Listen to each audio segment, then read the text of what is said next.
Hello बच्चों, चलिए प्रश्न को पढ़ते हैं। सही विकल्प को रेखांकित कीजिए। किन्हीं दो पिंडों के अप्रत्यास्थ संघट्ट में वे राशियां जो संघट्ट के बाद नहीं बदलती हैं निकाय की कुल गतिज ऊर्जा, कुल रेखीय संवेग, कुल ऊर्जा है। तो इस प्रश्न को समझने के लिए सबसे पहले हम प्रश्न की मुख्य अवधारणा को समझेंगे। तो सबसे पहले हम लिखेंगे मुख्य अवधारणा। मुख्य अवधारणा। सबसे पहले हम देखेंगे कि अप्रत्यास्थ संघट्ट क्या होता है। तो हम यहां पे लिखते हैं अप्रत्यास्थ संघट्ट क्या होता है। तो हम यहाँ पे देखेंगे अप्रत्यास्थ संघट्ट वे संघट्ट होता है जिसमें वस्तु आपस में टक्कर के बाद क्या होती हैं, साथ साथ चलती हैं, और इसके साथ ही हम देखते हैं कि इसकी कुल ऊर्जा नियत नहीं रहती है। यहाँ पे हम देखेंगे अप्रत्यास्थ संघट्ट वह संघट्ट होते हैं, वे संघट्ट जिसमें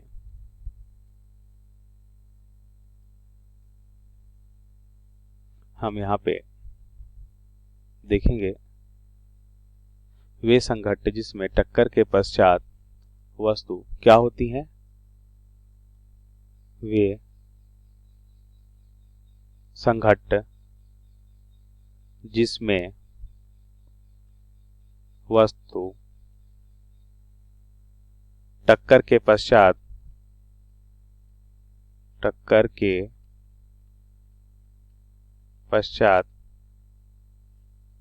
साथ साथ चलती हैं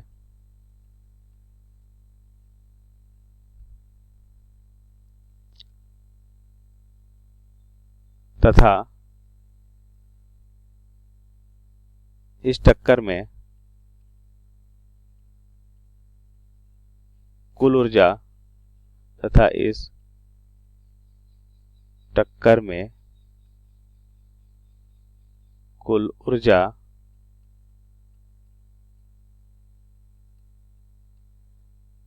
संरक्षित नहीं रहती है।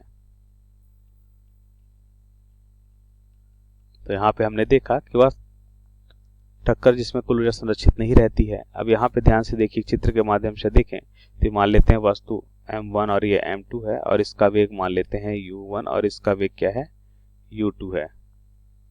ये वस्तु है हमारा m1 और m2। टक्कर के बाद देखिए क्या होता है, ये वस्तु क्या होती हैं, आपस में चिपक जाती हैं, और हम मान लेते हैं इनका वेग भी वेग से आगे की ओर चलती हैं। तो हमने देखा कि टक्कर के बाद क्या होता है, साथ साथ चलती हैं। कुल ऊर्जा का मतलब यहाँ पे स्थिति ऊर्जा और गति ऊर्जा से अब एक ही तल में है तो स्थिति ऊर्जा समान रहेगी, लेकिन गति ऊर्जा यहाँ पे क्या हो जाती है, समान नहीं रहती है, और हम कह सकते हैं कुल ऊर्जा क्या होती है, संरक्षित नहीं होगी। और यहाँ पे संवेग का संरक्षण लेकिन होता है। अब प्रश्नानुसार उत्तर को समझें तो हम देखेंगे, जैसा कि मुख्य अवधारणा में हमने देखा कि दो वस्तुएं क्या होती हैं, अगर टक्कर करती हैं, ये मान लेते हैं पहली वस्तु m1 जिसका वेग u1 और दूसरी वस्तु जिसका वेग u2 और द्रव्यमान m2 है। अब ये क्या करती हैं, टक्कर करती हैं। टक्कर के पश्चात हम देखते हैं कि अगर ये अप्रत्यास्थ संघट्ट हैं तो दोनों साथ साथ चलने लगेंगे। दोनों साथ साथ क्या होते हैं, चलने लगते हैं, हम मान लेते हैं v वेग से चलते हैं। अब इस स्थिति में हम देखते हैं कि संवेग क्या होता है, संरक्षित रहता है। ठीक है, अप्रत्यास्थ टक्कर में यहाँ पे लिखेंगे अप्रत्यास्थ टक्कर में संवेग संरक्षित रहेगा, संरक्षित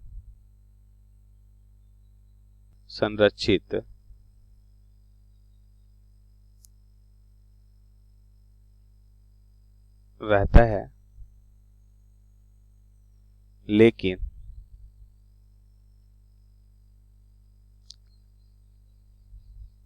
गतिज ऊर्जा या हम कह सकते हैं कुल ऊर्जा संरक्षित नहीं रहती, संरक्षित नहीं रहती है। तो पहला तो हम देख लेते हैं संवेग। तो मान लेते हैं अगर पहला द्रव्यमान कितना है m1 और वेग u1 है, और हम देखेंगे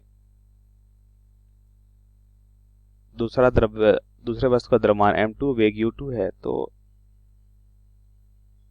टक्कर के बाद हम देखते हैं इनका कुल द्रव्यमान m1 प्लस m2 और वेग कितना होता है भी, यह होता है समवेग। और इस तरह से हम देखते हैं आपस में बराबर होते हैं, और इस तरह से हम देखेंगे इनका समवेग जो है संरक्षित रहता है।